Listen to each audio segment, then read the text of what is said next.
الحمد لله رب العالمين الصلاة والسلام على خاتم النبيين وعلى آله وصحبه أجمعين أما بعد فأعوذ بالله من الشيطان الرجيم بسم الله الرحمن الرحيم قال الله تعالى في سورة التوبة فلا تعجبك أموالهم ولا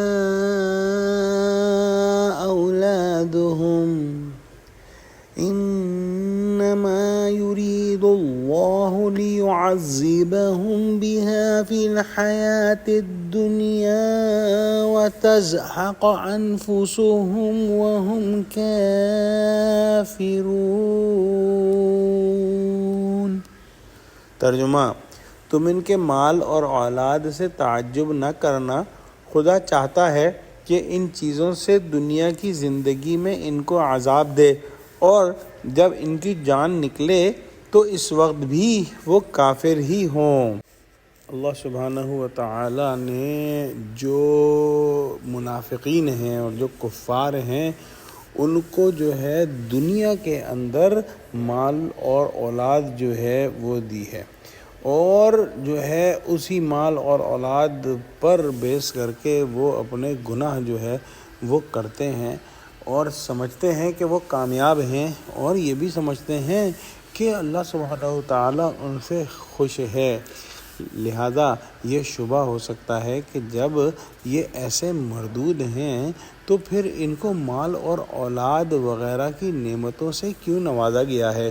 اس کا جواب دیا کہ یہ نعمتیں ان کے حق میں بڑا عذاب ہیں۔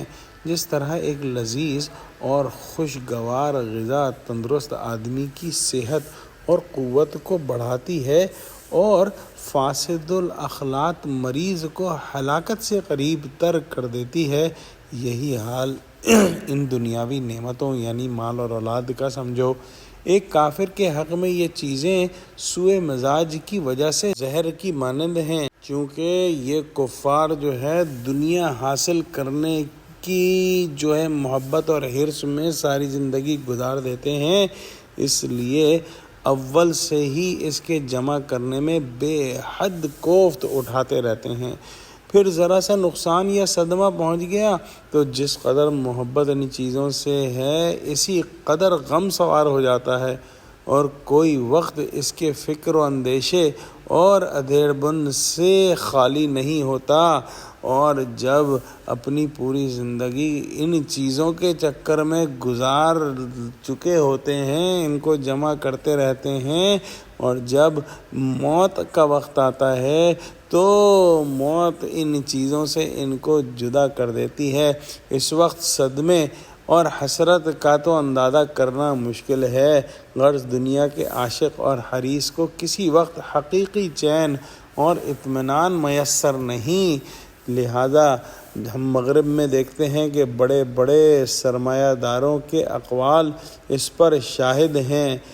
باقی مومنین جو دولت اور اولاد کو معبود اور زندگی کا اصلی نصب العین نہیں سمجھتے، کیونکہ ان کے دل میں حب دنیا یعنی دنیا کی محبت کا مرض نہیں ہوتا، اس لیے یہ چیزیں ان کے حق میں نعمت اور دین کی اعانت کا ذریعہ بنتی ہیں۔ اس کے علاوہ اکثر کفار کثرت مال و اولاد پر مغرور ہو کر کفر اور طغیان میں زیادہ شدید ہو جاتے ہیں، جو اس کا سبب بنتا ہے کہ آخر دم تک کافر ہی رہیں۔ نیز منافقین مدینہ جن کے حق میں یہ آیات نازل ہوئیں، ان کا حال یہ تھا کہ بعد نخواستہ جہاد وغیرہ کے مواقع پر ریا و نفاق سے مال خرچ کرتے ہیں، لیکن ان کی اولاد میں بعض لوگ مخلص مسلمان ہو کر نبی کریم صلی اللہ علیہ وآلہ وسلم کے ہمراہ جہاد میں شریک ہوتے تھے۔ یہ دونوں چیزیں منافقین کے منشائے قلبی کے بالکل خلاف تھیں۔ اس طرح اموال اور اولاد ان کے لیے دنیا میں عذاب بن گئے تھے۔ حضرت شاہ صاحب لکھتے ہیں کہ یعنی یہ تعجب نہ کریں کہ بے دین کو اللہ تعالیٰ نے نعمت کیوں دی۔ بے دین کے حق میں اولاد اور مال وبال ہے کہ ان کے پیچھے دل پریشان رہے اور ان کی فکر سے چھوٹے نہ پائے، یہاں تک کہ موت کا وقت آ جائے اور اسی فکر میں توبہ یا نیک عمل کرنے کا موقع ہاتھ سے ہی نکل جائے۔ دعا کرتے ہیں کہ اللہ سبحانہ و تعالی ہم کو نیک عمل کی توفیق عطا فرمائے۔ آمین۔ وآخر دعوانا الحمد للہ رب العالمین۔ السلام علیکم ورحمۃ اللہ وبرکاتہ۔